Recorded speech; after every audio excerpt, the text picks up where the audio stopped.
प्रस्तुत करता हूँ।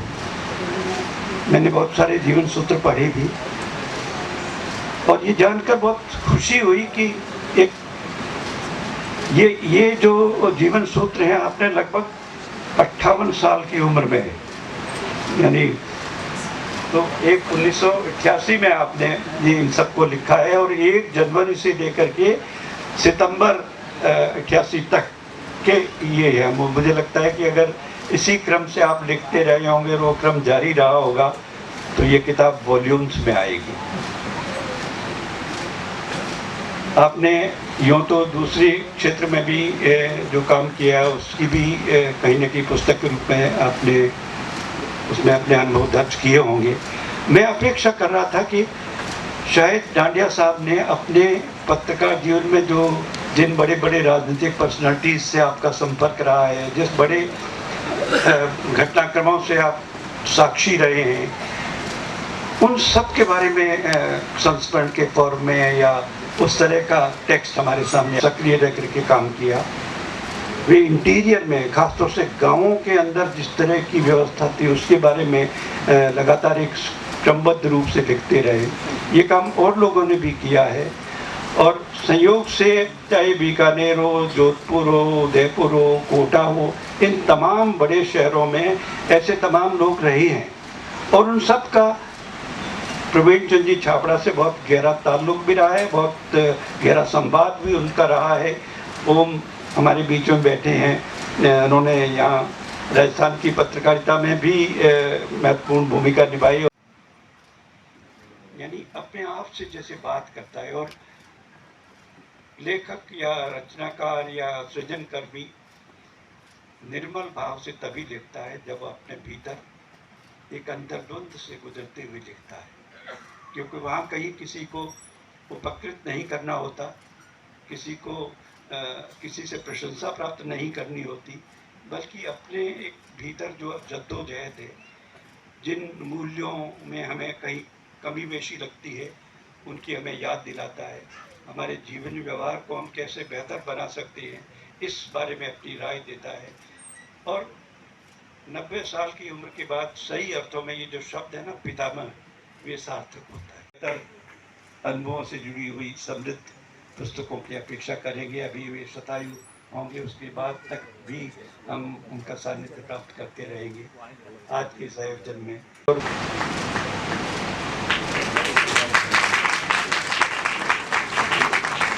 धन्यवाद विवेक जी।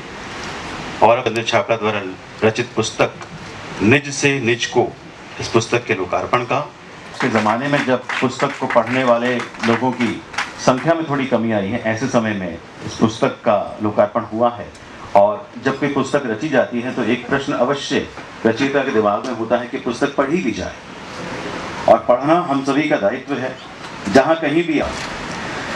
इस लोकार्पण के साक्षी बनने के बाद अब हम आमंत्रित करना चाहेंगे हमारे बीच पधारे विशिष्ट वक्ता को, अनुभवी पत्रकार के रूप में जिनका पत्रकारिता में लगभग 40 वर्षों का योगदान रहा। आपने अखबार, रेडियो, टीवी, डिजिटल मीडिया और समाचार एजेंसियों के साथ कार्य किया है। आपकी खास पहचान बेबाक लेकिन सौम्य साक्षात्कार शैली है, जिसमें आप बड़े सहज ढंग से तीखे सवाल पूछते हैं। आप NDTV, star news, news nation, first India जैसे संस्थानों से जुड़े रहे और जी न्यूज़ का शुरुआती टीम का हिस्सा भी रहे। आपने हार नहीं मानूंगा, यदा यदा ही योगी, बीजेपी, कल, आज और कल और संगम। तो छाबड़ा जी का जीवन जो है ना, वो इत्र की सुगंध की तरह से ही है, वो सब में फैल गया है, सब में फैल गया है और महक फैला है तो महक के साथ फैला है। हम सब लोग जहाँ यहाँ बैठे हुए हैं, मुझे लगता है सब में दौर जोखिम है। उस दौर का पत्रकारिता भी देखिए, थानवी साहब जब पत्रिका में राजस्थान संपादक के तौर पर रहे, पुलिस जी के साथ हम लोग सीखा काम। पुलिस जी जिस तरह से पत्रकारिता करते थे, सुबह जब आते थे उसके बाद रात को जब प्रिंट पर चला जाता था अखबार, तभी जाया करते थे। वो पत्रकारिता तो होती नहीं है। वो क्या कर रहा, विधानसभा में शायद ही कोई दिन हो जिसमें अखबार की चर्चा नहीं हो, और 10 बार विधानसभा के सेशन में उसकी नवभारत टाइम्स की कॉपी जलाई गई, लेकिन उसके बाद भी नौकरी बची रही हमारी। ईमेल पर भेजा, मैंने पूरी किताब ईमेल पर पढ़ी, रात भर, तो उसमें निज कुछ नहीं है, वो तो सबके लिए है। और जब मैं पढ़ा तो मुझे लगा कि ये साहित्य तो नहीं है, ये तो कुछ शास्त्र है। जैसे कुछ पढ़ा करते थे पहले, थोड़ा बहुत पढ़ा, जितना, जिन्हें हम एपिक कहते हैं, जिन्हें शास्त्र कहते हैं, जिन्हें उपनिषद कहते हैं, उनमें से कुछ ऐसा है, केवल ज्ञान की एक गंगा है। ऐसी पुस्तकों का एक नुकसान बड़ा होता है हम जैसे लोगों के लिए, हर चैप्टर को पढ़ा तो लगता है कितना गलत किया मैंने जिंदगी में, और कितने गलत तरीके से समझा है जिंदगी को। एक एक शब्द, यदि आप इस पर चर्चा करें, मैं एक एक शब्द पर पढ़ रहा था, निर्धनता को लेकर, आचरण को लेकर, वायु को लेकर। वायु को हम लोग तो देख भी नहीं पाते, और वायु की जिस तरह से कल्पना की गई, वायु को जिस तरह से विस्तार दिया है ना उसमें, कामना को लेकर, बहुत महत्वपूर्ण बात होगी जो चर्चा आजकल कम होती है। पता नहीं करनी चाहिए कि नहीं करनी चाहिए गांधी की चर्चा। आजकल गांधी पर चर्चा करना भी थोड़ा खतरे से खाली नहीं होता। अक्सर मैं कहता हूँ, यहाँ पर एक और बड़ी बात, प्रेस क्लब में काम हो रहा है आजकल। मैं थोड़ा सा कम जाता हूँ पत्रकारिता के जो भाषण वाले कार्यक्रम होते हैं उसमें। मैंने कहा जो चीज़ हो नहीं रही है उस पर क्या भाषण देना।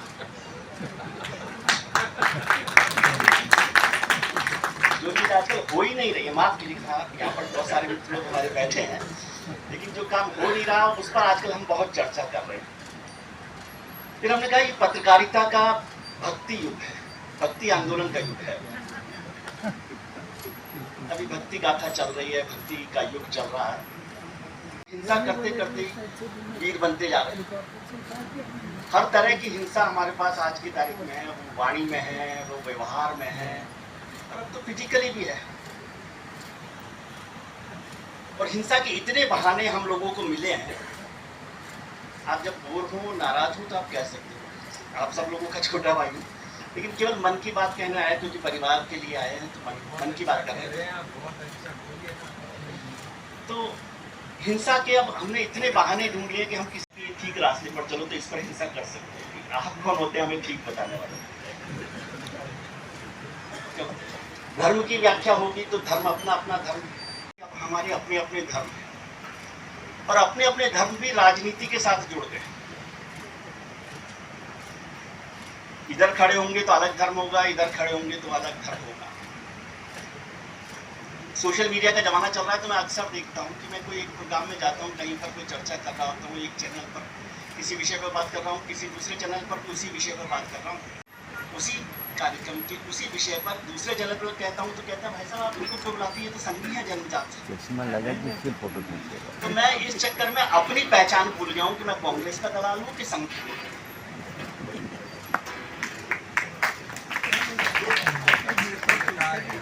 अभी चर्चा हुई कि कुछ किताबें मैंने लिखी हैं, चारों किताबें मतलब किस्मत से कह लीजिए कि राइट विंग पर लिखी गई है।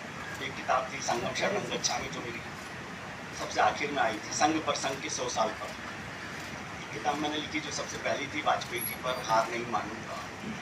एक बीजेपी के हिस्ट्री पर लिखी, बीजेपी आज और कल, कल आज और कल। और एक योगी जी पर लिखी, यदा यदा ही योगी। इन चारों किताबों का नतीजा यह है कि इन किताबों से जो लोग जुड़े हुए हैं उनसे आजकल मेरी बातचीत बंद है। मैं गोरखपुर में शायद एक कार्यक्रम में था, तो गोरखपुर में एक मित्र ने कहा कि आपको ऐसा आपने 4-4 किताबें लिखी।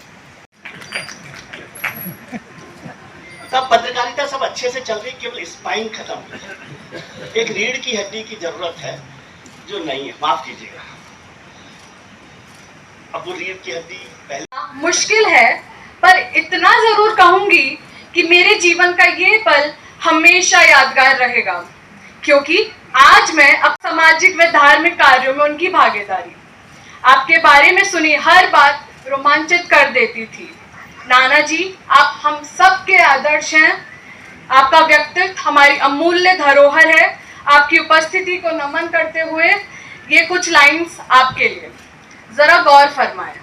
छोटी सी मैं पर गर्व बड़ा, बड़े नाना मेरा अभिमान, कलम थी जिनकी सबसे प्यारी, सच्चाई है जिनकी सबसे न्यारी, जिन्होंने देखा देश का स्वरूप, कदम कदम पर निभाई धूप, अखबारों की वे शान बने, हर शब्दों से पहचान बने।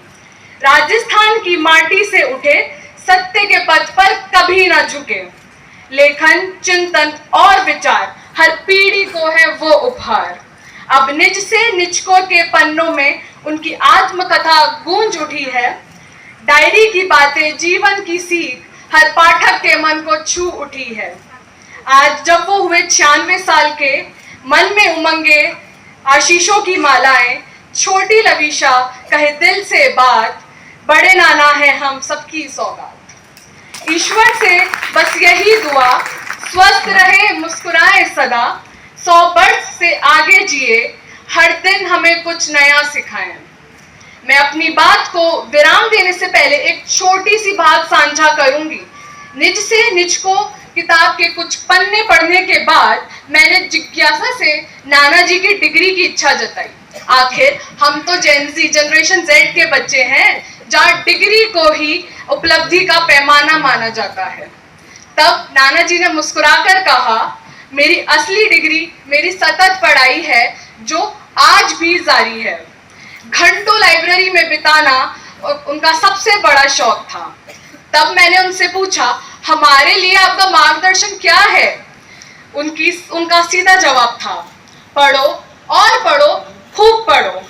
मैं उनके इस मंत्र को अपने जीवन में उतार रही हूँ और अपनी पूरी जनरेशन जेड यानी जेनजी को भी यही संदेश दे रही हूँ।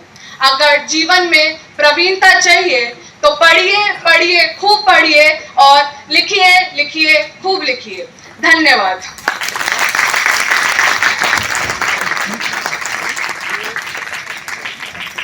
बड़ों के पदचिन्हों का अनुसरण करके बच्चे सीख रहे, ये भी इनकी शिक्षा का एक चरण है जो बच्चे आज यहाँ पर आए हैं।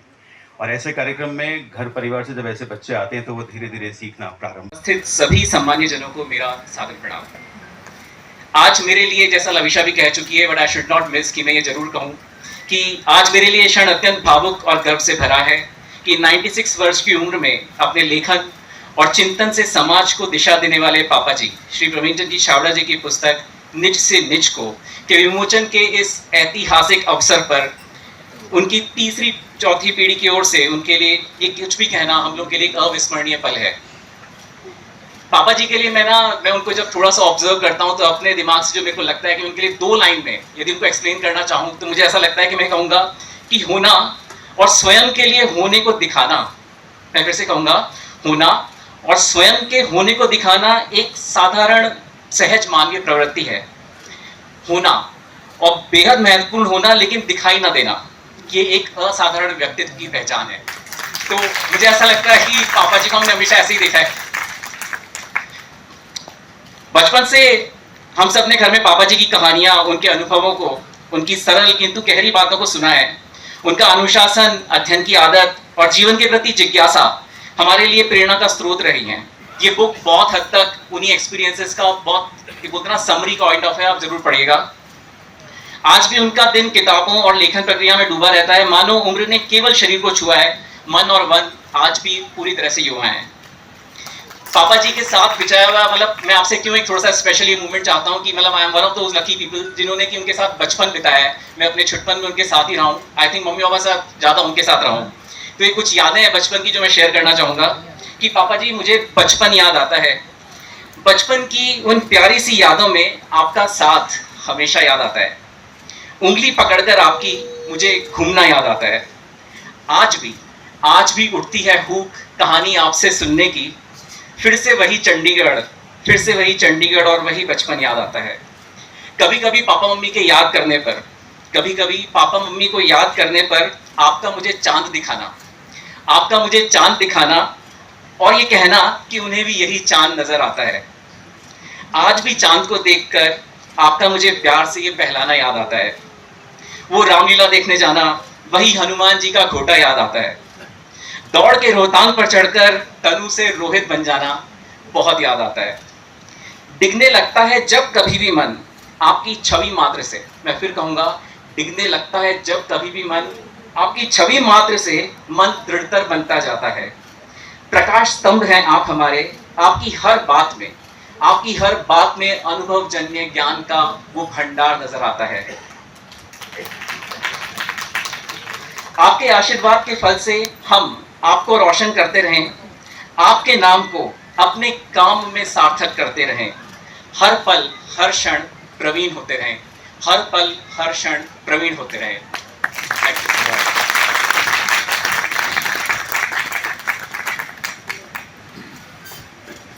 लविशा हों या रोहित हों, इन्होंने भी अपने शब्दों को आकार देने में एक समय लगाया है। कई बार एक पंक्ति की रचना करने में सुबह से लेकर रात हो जाती है, उसके बाद भी लगता है कि कुछ पूरा नहीं हुआ, कुछ अधूरा रह गया है, और उसके बाद जाकर एक पंक्ति पूरी होती है। ऐसे में यदि एक पुस्तक की रचना हो जाए तो ये वास्तव में एक बहुत बड़ी बात है, और उस पुस्तक को अवश्य पढ़ा जाना चाहिए। ये पुस्तक हम सभी का मार्ग प्रकाशित करती है।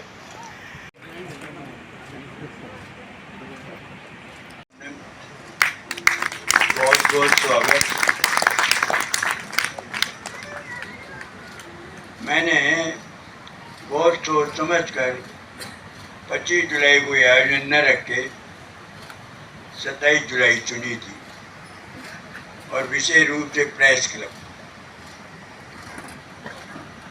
मैंने ये पाया कि मेरे ऊपर बहुत ज़्यादा मेहरबानी हुई। मैं जो नहीं हूँ वो भी कुछ कह दिया गया है।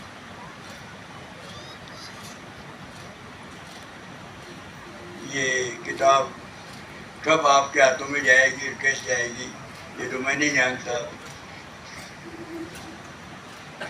लेकिन मैं ये बता दूं कि ये जो कुछ लिखा गया है इसमें एक शब्द का प्रयोग किया मैंने आत्मकथ्य में, निर्विचार निर्विकार, न मंथन न चिंतन। बहुत लोगों ने मेरे से कहा तो बिना विचार के लिखा के जा सकता है, कहीं न कहीं चिंतन और मनन भी हो गई। बहुत छोटी बात कह दूं, मैं कलकत्ता से प्रतिभा को चिट्ठियां लिखा करता था। सुमेश शिखर जी के बीच में यात्रा हुई, मैंने चाहा कि मैं यात्रा का वर्णन लिखूं, तो ज़्यादातर यात्रा का वर्णन लिखा जाता है, पर वो कुछ भावात्मक और दर्शनात्मक पत्र हो गए, जो 16 पत्र थे। वहाँ से आने के बाद एक दिन रात को करीब 10-11 बजे का डायरी मेरे सामने, बहुत शानदार डायरी विद्या विनोद जी काला की पड़ी थी। डायरी को देख करके मुझे लगा कि विद्या विनोद को इसको भर करके दे दूं मैं। तो लिखने क्या लिखूं, कैसे लिखूं, ये बहुत कुछ सोचता रहा। अनायास कलम से पहला सेंटेंस, पहला शब्द आया सुकृत, और फिर उसी पर कलम चल गई, और फिर तो रोजाना का एक आधार हो गया। उस पर जो भी शब्द लिख दिया तो वो एक पेज में। उस समय न कोई विचार था, न कोई इसके पीछे दर्शन था। तो शायद जिंदगी के जो भी कुछ अनुभव पढ़ने से और आपस में मिलने से हुए, वो उसमें व्यक्त होते हुए चले गए। मैंने उन डायरियों को एक तरफ रख दिया। मैंने बाद में दोबारा पढ़ा भी नहीं, तो पढ़ने पर फिर आपके विचार आते और उसमें संशोधन की बात होती। 40 साल बाद मेरे परम मित्र जो मेरे साथ समाचार वार्ता में काम कर चुके थे, एक दिल्ली से आए थे, और उनका कैसे डायरी लग गई, तो उन्होंने कहा कि भाई साहब ये तो बहुत बड़ा खजाना है। मैंने कहा कौन सा खजाना? मैंने कहा मैं नहीं जानता। खैर उन्होंने इस बात की तैयारी की मैं तो इसको छुपाएंगे, बच्चों को तैयार किया, नीचे डायरी जला दो, और एक डायरी। मैंने कहा कोई लोग पढ़ेंगे क्या? एक दूसरी डायरी थी, वो मैंने प्रदीप को दी, देखे मोबाइल पर कुछ छोड़ करके देखो। मैंने पाया कि उसका एक सुखद परिणाम मिला, लोगों ने बड़ा पसंद किया, तो मैंने कह दिया कि अब इसको छुपाया जा सकता है। और ये आज आपके सामने है। ये भावात्मक नहीं बल्कि जिंदगी का अनुभव का सार है। और मैंने इस मेरी लिखा हुआ माना जा सकता है, नहीं विरोध भावों का है। मैं अधिकार पूर्वक कह सकता हूँ, इसका हर पन्ना यदि आप अपनापन लेकर के पढ़ेंगे तो आपको कुछ न कुछ सुखद अनुभूति ही होगी। इसमें बहुत कुछ चीज अपने आप में व्यक्त हो गई है और आज आपने मुझे अपनापन दिया, वो मेरे लिए बहुत बहुत, मैं क्या कहूँ इसके लिए। मैंने आज 95 वर्ष पूरे किए, 96 वर्ष में आ गया, कैसे पूरे कर लिए जो मैं नहीं जानता। आप सब जो आए यहाँ पर, मैं छाबड़ा परिवार की ओर से, और मेरा ननियाल वाले भी हैं, ननियाल वाला भी एक महत्वपूर्ण परिवार होता है, काला परिवार की ओर से भी आप सबका बहुत बहुत हार्दिक अभिनंदन, स्वागत और धन्यवाद करता हूँ आप सबका।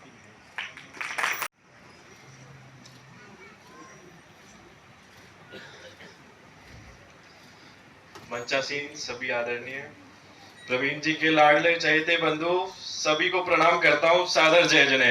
मैं विनायक जैन। अक्सर आप, ये मेरे लिए आज बहुत ही सौभाग्य की बात है कि आप सबके बीच में मैं अपने विचार रख रहा हूँ, वो भी नाना जी के लिए जो कि मेरी ताकत है। वे अक्सर दो बात मुझे कहते हैं, मैं में नहीं हम में जियो। हम शब्द का अपना महत्व है। और दूसरी बात, किसी भी परिस्थिति में कभी भी नन्ना शब्द का उपयोग मत करो। नन्ना शब्द कभी भी किसी भी प्रकार से आप अपने जीवन में मत उतारो, उसका प्रयोग मत करो। परिस्थिति को किसी भी हाल में अपने हिसाब से डालो। सभी को बहुत बहुत धन्यवाद।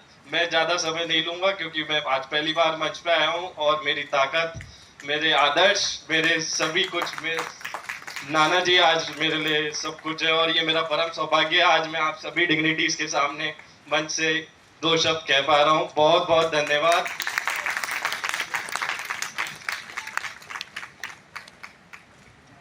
धन्यवाद विनायक जी। आपका नाम ही विनायक है, गणपति जी की कृपा आप पर है, इसलिए आप यहाँ मंच पर पधारे हैं।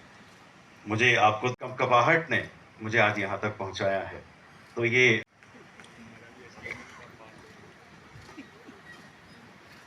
आदरणीय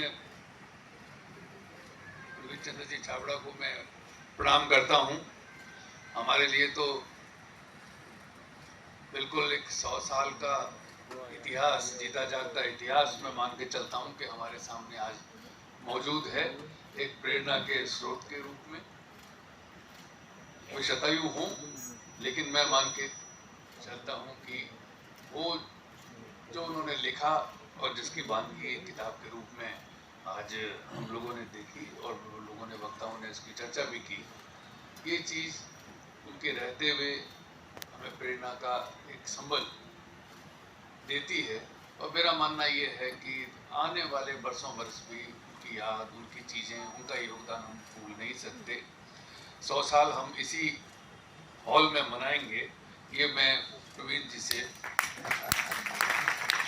आश्वासन चाहता हूँ और आप सब लोगों की उपस्थिति का वादा भी।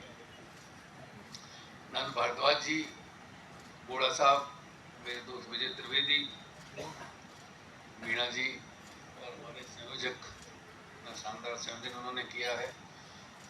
और आप सब जो प्रवीण जी भाई साहब का जन्मदिन परसों था, पर किताब में लिखा है कि शायद कल था, किताब में 26 लिखा है, पर जब भी था हम मान के चलते हैं कि उनका जन्मदिन ही हम लोग मना रहे हैं। आप सबका भी अभिनंदन। इतना शानदार कार्यक्रम हुआ, सबने भाई साहब के विचार भी सुने और पत्रकारिता के बारे में भी हम लोगों ने चर्चा की। जो एक पत्रकार का जन्मदिन और बेहतर किस ढंग से मनाया जा सकता है कि आप आज के दौर की पत्रकारिता की चर्चा भी करें।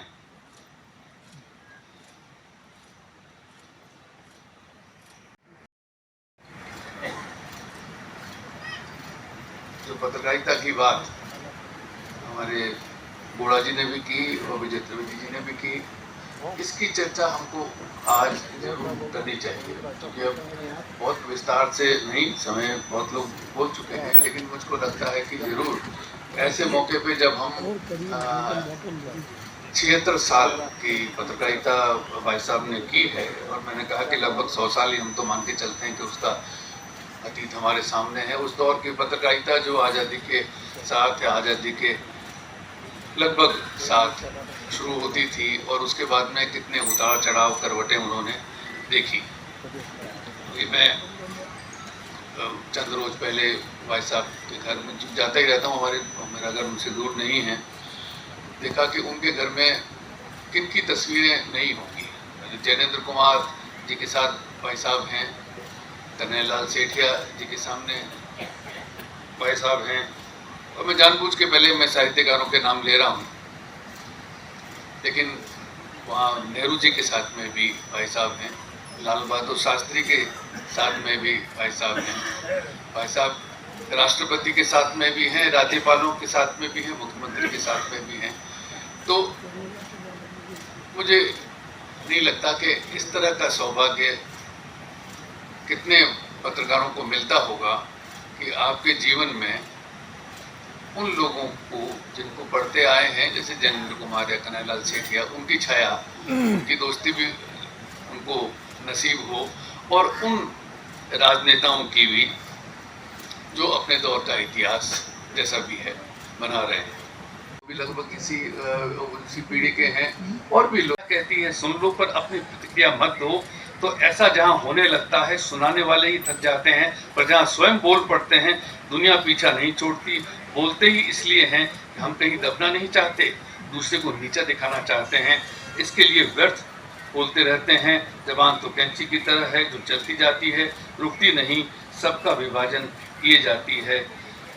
चुप्पी जीवन का सौंदर्य है, चुप्पी बचाती है, चुप्पी संवारती है, रक्षा करती है, इससे सत्य कायम रह जाता है। अपने वर्म का भेद नहीं खुलता है, जो करना है तो अपने से ही हो जाता है। कर्मण्य व्यक्ति उलझते नहीं हैं। कि चुप्पी के महत्व के बारे में मुझे अच्छा लगा पढ़ करके। और वीरता सत्ता का विस्तार, दमन या रण कौशल नहीं है, बंधन से मुक्ति ही वीरता है। योद्धा होना और वीर होना अलग अलग बात है। हिंसा के लिए होता ही वह है जो अपने से कातर होता है, अपनी आकुलता व्याकुलता को प्रहार द्वारा प्रकट किए रहता है। ऐसा व्यक्ति मूर्छित होता है। ये मूर्छा इतनी गहरी होती है कि वह हथियार लेकर रक्त बहाने को हो जाता है। उसे अपने ही प्रतिरूप का खून देखने में ऐतराज नहीं होता है। वह शस्त्र चलाता जाता है, अपने आप पर अपने जैसे कितनों को मारकर अपने से वह अपने को वीर मानता है। इतिहास के अनेक लेखकों ने भी उन्हें ऐसा ही मान लिया। इस विचार ने समाज के सोच को ही विकृत कर दिया है। हत्यारे कभी वीर नहीं होते, वीर हिंसा के लिए होते ही नहीं हैं। हिंसक कभी अपना अहम छोड़ नहीं पाता। हिंसा को लेकर के जैसा मैंने कहा कि उन्होंने कहा, और एक और अंत में कि भूलना नहीं, भूलने को लेकर के, और हम लोग जो थोड़ी थोड़ी उम्र हमारी होती चली जाती है और चीज़ें भूल जाते हैं, तो इन्होंने भूलने की भी प्रतिष्ठा में भाई साहब ने लिखा है। भूलना गुण है, विशेषता है। हर बात को याद क्या रखना, हर बात को याद किए रखना, इति के लिए बने रहना है। क्रियाशील व्यक्ति अभी को, वर्तमान को देखता है और उसी में जीता है। कल क्या हुआ, किसने क्या किया, इस पर सोचते रहना अपने आप को निष्क्रिय कर लेना है। स्मृतियां सांप की तरह होती हैं जो लिपटी रहती हैं, भूत बनकर डराए रहती हैं। राग द्वेष बना रहता है और हम अपने को विस्मय करके स्वयं का घात करते चले जाते हैं। स्मृतियां निष्क्रिय बनाती हैं। अपने को भूलना और भूलते चले जाना कि जीवंत रहने की निशानी है। न भूलना दर्द को संजोए रहना है। भूलना दर्द के दर्द से मुक्त होना है। भूलो, यही आगे बढ़ने का सूत्र है और जिंदगी की खुशी है। तो इस तरह से ईमानदारी से मैंने भूलने को एक मूल्य की तरह नहीं माना था, लेकिन इस पुस्तक, इस डायरी को पढ़ने के बाद में ऐसी बहुत सारी जानकारियां भी मुझको मिली। और जो आज के दिन ये किताब मेरे लिए ज़्यादा महत्वपूर्ण थी। आपका समय लिया, और उसमें मेरे सामने जो लोग बैठे हुए हैं उनका मैं किस तरीके से अभिनंदन करूं, मेरे पास कोई शब्द नहीं है। बहुत बहुत धन्यवाद।